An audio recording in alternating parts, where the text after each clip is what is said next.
Halo guys, di sini kelompok 8 hadir bikin kalian jauh lebih pintar. Sebelumnya, kelompok 8 bakal menjelaskan nih bagaimana cara menyimpan dokumen dengan cara sistem geografis. Sebelumnya, perkenalkan namaku Fani Fristi Purwardani dengan NIM 4332511140. Oh iya, sebelumnya perkenalkan 3 temanku juga nih. Saya Gaida Akila Fadila dengan NIM 4332511141. Nama aku Fayang Mutiara Rizky Latumasina dengan NIM 4332511139. Halo teman-teman, perkenalkan nama aku Fadila Mitarifa dengan NIM 43325118. Yuk langsung saja ke materinya.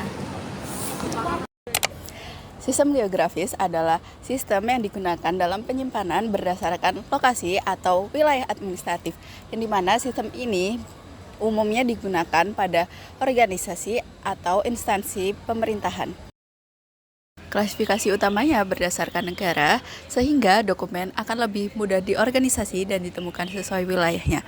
Standar yang digunakan adalah kode negara ISO 3166-1 seperti Indonesia itu ID, Jepang JP, FR, Prancis, dan US Amerika Serikat. Sistem ini penting karena memudahkan identifikasi dokumen, mendukung kepatuhan terhadap regulasi negara terkait, serta mempermudah analisis dan pelaporan global. Meski demikian, terdapat tantangan seperti perubahan nama atau wilayah negara, integrasi dengan sistem digital, serta keamanan dan privasi data internasional.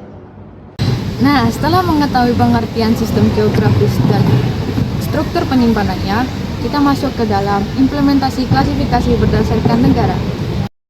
Implementasi klasifikasi berdasarkan negara dapat dilihat dalam beberapa bidang. Yang pertama yaitu pemerintah dan hubungan internasional. Contohnya, pemerintah membuat arsip perjanjian bilateral kepada negara mitra. Yang kedua adalah perusahaan multinasional. Contohnya, perusahaan manufaktur global menyusun arsip produksi dan distribusi kepada negara operasional. Selanjutnya kita masuk pada sistem geografis berdasarkan wilayah administratif, dimulai dari provinsi, lalu kabupaten atau kota, kecamatan, desa, sampai kelurahan. Jadi di sini aku menjelaskan tentang pengoperasi berdasarkan wilayah administratif khusus. Jadi apa sih maksudnya? Klasifikasi ini adalah pengelompokan arsip berdasarkan wilayah administrasi khusus yang dimana arsip-arsip ini disusun sesuai dengan kewenangan atau sistem pemerintahan yang berbeda dari wilayah biasanya. Nah, kenapa ini penting? Jika arsip dalam suatu daerah dicampur menjadi satu, kita akan kesulitan jika ingin mencarinya kembali. Dengan adanya ini, pengelompokan arsip jadi lebih terstruktur dan rapi. Seperti contohnya dalam Peraturan Republik Indonesia tahun 2014 nomor 23 tentang pemerintah yang memiliki otonomi khusus seperti Aceh, Papua, dan Papua Barat. Yang dimana wilayah-wilayah tersebut memiliki kebijakan yang berbeda-beda, sehingga dalam pengelompokan arsip kita harus memisahkan dan dikelompokkan secara khusus.